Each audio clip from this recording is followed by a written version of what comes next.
एक बार एक राजमहल में एक काम वाली बाई का लड़का खेल रहा था। खेलते खेलते उसके हाथ में एक हीरा लग गया तो वो दौड़ता हुआ अपनी माँ के पास गया। माँ ने देखते ही समझ लिया कि यह एक हीरा है, लेकिन उसने बेटे से कहा, यह तो कांच का टुकड़ा है, और उसने वह हीरा महल से बाहर फेंक दिया। फिर थोड़ी देर बाद वही माँ चुपके से बाहर गई और उस हीरे को उठाकर सुनार के पास ले गई। सुनार ने भी वही कहा, यह तो कांच का टुकड़ा है, और उसने भी हीरे को बाहर फेंक दिया। फिर वो औरत वहां से चली गई, लेकिन कुछ देर बाद सुनार ने वही हीरा उठा लिया और जौहरी के पास ले गया। तो जौहरी ने हीरे को देखते ही पहचान लिया कि यह तो एक नायाब हीरा है, पर लालच में आकर उसने भी कहा, यह तो बस एक कांच का टुकड़ा है, और हीरे को बाहर फेंक दिया। लेकिन इस बार हीरा गिरते ही टूट गया।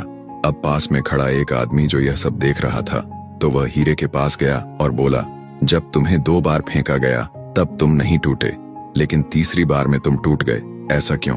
हीरे ने जवाब दिया, पहली बार जिसने मुझे फेंका वह मेरी कीमत जानती ही नहीं थी।